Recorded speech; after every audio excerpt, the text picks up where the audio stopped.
Mesdames et messieurs, bonsoir. Bienvenue dans ce journal dont voici les titres. Le président de la République, président en exercice de l'Union africaine, appelle à l'occasion de l'ouverture du Salon international de l'information et de la communication au Tchad pour renforcement de la coopération dans ce domaine.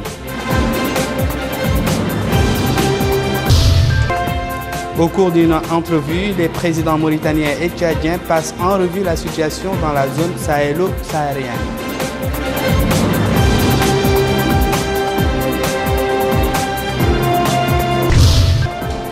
La coopération également au menu de la réunion organisée par le département de l'élevage avec les acteurs nationaux visant à approvisionner le marché sénégalais en bétail en perspective de la fête de l'Adha. Nous ouvrons ce journal par le retour du président de la République, Mohamed Ould Abdel Aziz, président en exercice de l'Union africaine à Nouakchott en provenance de N'Djamena, après avoir assisté à l'ouverture du premier salon international de l'information et de la communication. À l'accueil du chef de l'État, le Premier ministre Yahya Ould Hadamine, des membres du gouvernement, le chef d'état-major particulier du président de la République, ainsi que le Wali et la présidente de la communauté urbaine de Nouakchott.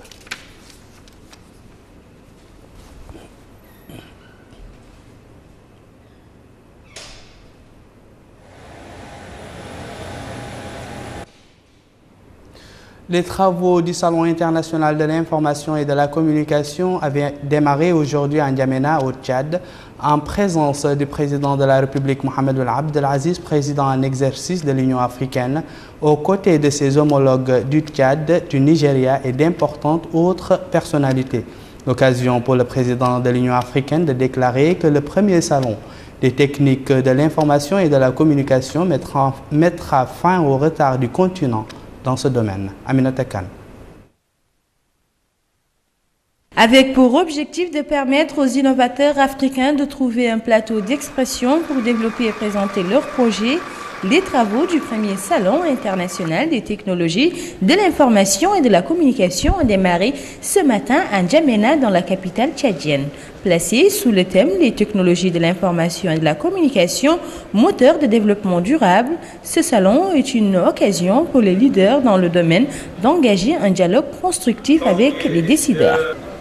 Prenant part à la manifestation auprès de ses homologues africains, le président de la République, président en exercice de l'Union africaine, Mohamed Ould Abdel Aziz, a au cours de son discours d'ouverture énuméré les progrès enregistrés par notre pays durant les dernières années, notamment en matière d'extension de la connexion à l'Internet et la mise à profit des avantages de ces techniques.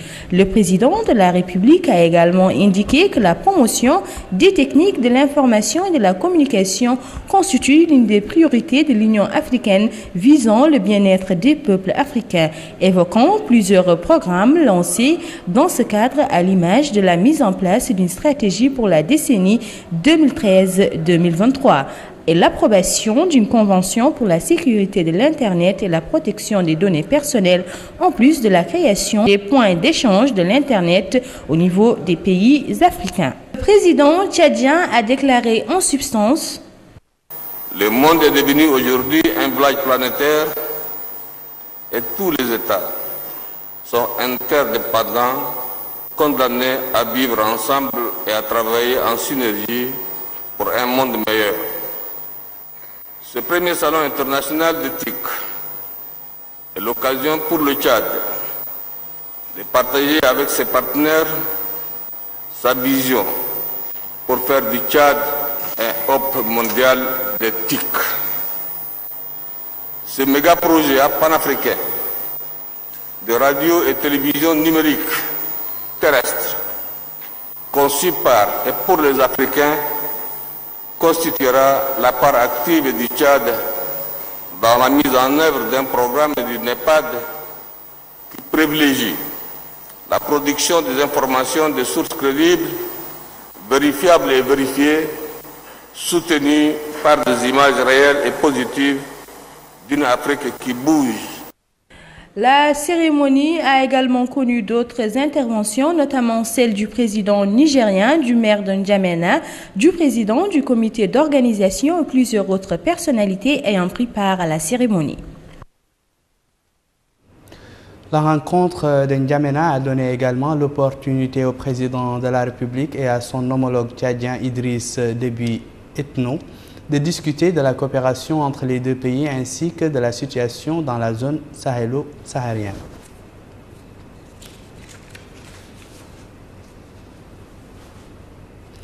Le président de la République, Mohamed Ould Abdelaziz, président de l'Union africaine, était arrivé hier soir à N'Djamena, accueilli à l'aéroport par le président tchadien Idriss Déby Itno, entouré des membres du gouvernement tchadien.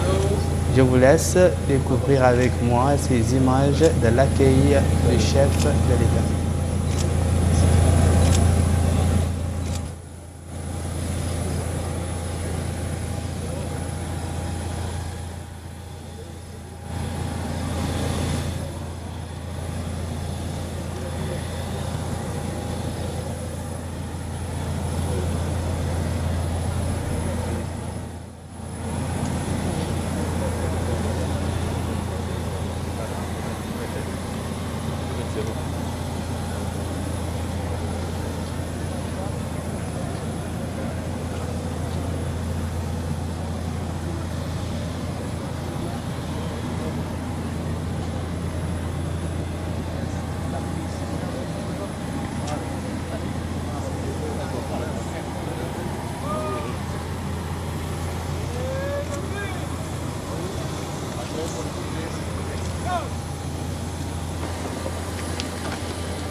Ici à Nouakchott, le ministre de l'Équipement et des Transports, Issel Koul Ahmed Izidbi, a achevé la série de visites de prise de contact par le port autonome de Nouakchott. Après avoir pris connaissance des différentes structures de cet établissement, le ministre a tenu une réunion avec les autorités portuaires. Abdullah Damaba.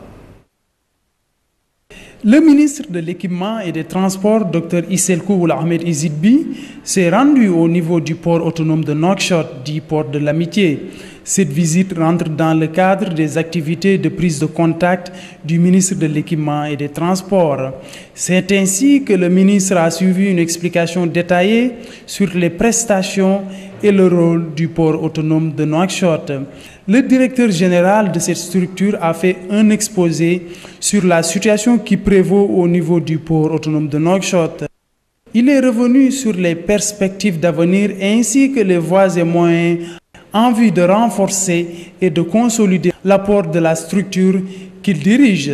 Le ministre a par la suite visité les différents sites et installations du port autonome de Nouakchott.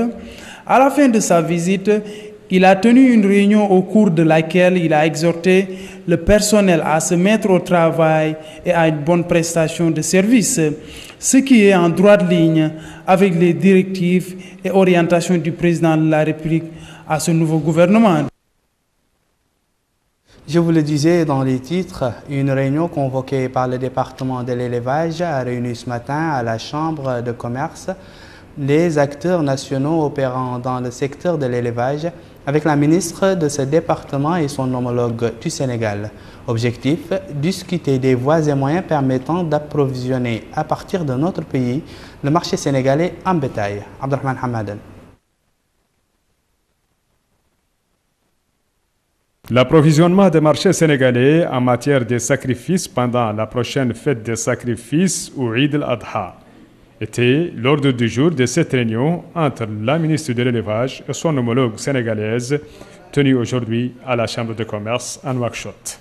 Dans un mot prononcé pour la circonstance, la ministre de l'Élevage, Dr Fatima Habib, a rappelé les efforts fournis ces années dernières pour assurer le bon déroulement de la transhumance entre les deux pays, citant dans ce contexte la déclaration de Saint-Louis en avril 2014 et le développement du flux commercial concernant l'approvisionnement en moutons, en aliments de bétail et en vaccins.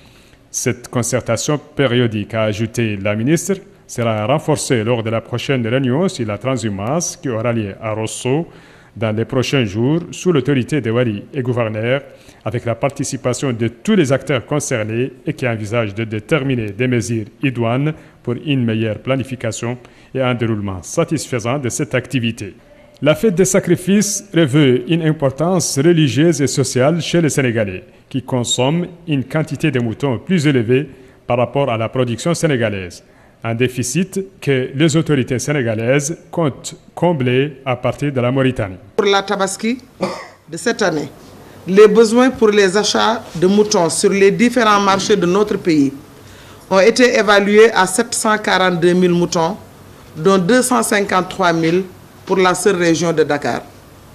Or, le disponible national en bélier ne peut couvrir cette forte demande. Par ailleurs, l'analyse des statistiques des mouvements commerciaux de moutons ces 5 dernières années a montré qu'à chaque fois que les importations ont été en dessous de 300 000 sujets, une situation de pénurie s'est produite aux dernières heures qui précèdent la Tabaski. Pour ce complément, nous espérons l'obtenir des vaillants producteurs mauritaniens, compte tenu de la richesse de leurs effectifs de moutons, de la qualité des sujets élevés, mais surtout de leur professionnalisme dans l'élevage et le commerce du bétail, faisant ainsi de votre beau pays un pourvoyeur important d'animaux de boucherie pour la région ouest africaine. Les participants ont suivi au cours de la réunion un exposé présenté par le directeur de l'élevage au Sénégal sur les mesures prises par la partie sénégalaise pour garantir l'accueil du bétail mauritanien en territoire sénégalais, exprimant la satisfaction de son pays par rapport à ces mesures qui répondent aux aspirations des Mauritaniens. Autre ministre en visite dans les établissements relevant de son département, c'est celui des relations avec le Parlement et la société civile, porte-parole du gouvernement. Izid Bi Ould Mohamed Mahmoud s'est enquis ce matin du déroulement du travail au niveau des directions centrales des services attachés au cabinet avant de se rendre à Radio Mauritanie et à la société de télédiffusion de Mauritanie TDM, ainsi qu'au centre de télédiffusion relevant de celle-ci. Moussa Ndiaye. Cette visite du ministre des Relations avec le Parlement et de la société civile, porte-parole du gouvernement, M. Izid Bi Ould Mohamed Mahmoud, vise à s'informer sur les services relevant de son cabinet, ainsi que Radio Mauritanie et la société de télédiffusion TDM. L'étape de Radio Mauritanie a été marquée par la présentation de plusieurs exposés sur les différents ateliers de production de Radio Mauritanie, les programmes de la chaîne Al-Mahdara et le rôle qu'elle joue dans le cadre de l'orientation et de l'enseignement. La deuxième étape de la visite du ministre chargé des relations avec le Parlement et la société civile, porte-parole du gouvernement, était la société de la télédiffusion TDM. Là, le porte-parole du gouvernement, M. Izid Bi Ould Mohamed Mahmoud, a suivi un exposé détaillé sur les objectifs et le rôle que joue la TDM. Un exposé présenté par son directeur général, M. Dieu Ould Sidati, où il a mis l'accent sur l'intérêt qu'accorde le président de la République, M. Mohamed Ould Abdelaziz, à ces structures de l'audiovisuel et la nécessité de les permettre de jouer pleinement leur rôle dans le développement économique et social du pays. Il est à noter que cette visite du ministre chargé des relations avec le Parlement et la société civile, porte-parole du gouvernement, M. Izid Bi Ould Mohamed Mahmoud, aux services relevant de son cabinet et aux structures de l'audiovisuel, s'inscrit dans le cadre de la politique générale du gouvernement visant à accompagner les efforts des acteurs du secteur dans le but d'améliorer leurs conditions de travail. Il a plu cette aube sur Nouakchott, mais c'est dans la Muqata'a d'Arafat que cela a été le plus ressenti, puisque là, on a enregistré 50 mm.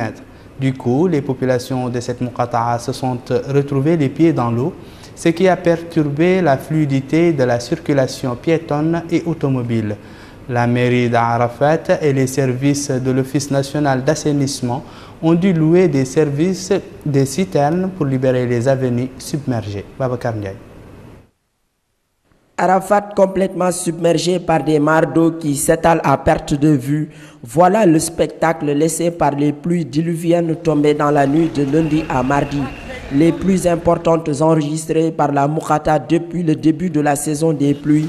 Résultat, une journée difficile et épuisante pour les usagers de la circulation. Nous, les taximans, là, depuis le matin, on est fatigués. On est en train de dévier, on est dévié jusqu'à on est fatigué. C'est la consommation de carburant seulement.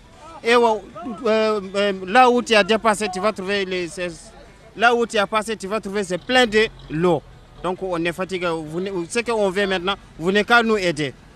Pour parer au plus pressé, l'Office national de l'assainissement est intervenu pour libérer les grands axes routiers de ces eaux de pluie.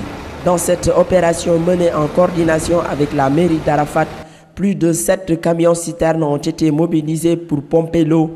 Mais face à l'ampleur des inondations et la superficie d'Arafat, le quartier le plus peuplé de Nouakchott, la mairie, totalement dépassée par la situation, a lancé un appel à une intervention rapide des autorités. Voilà qui met fin à ce journal. Avant de nous quitter, le rappel des titres.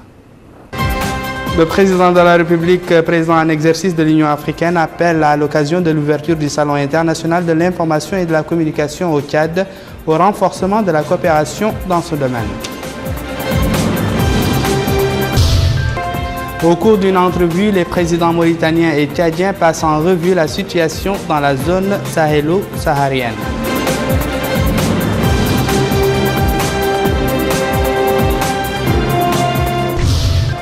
La coopération est également au menu de la réunion organisée par le département de l'élevage avec les acteurs nationaux visant à approvisionner le marché sénégalais en bétail en perspective de la fête de l'Adha. Voilà, c'était tout pour ce soir. Le JTF revient demain avec Houriamet Moulay Idriss. D'ici là, portez-vous bien et au revoir.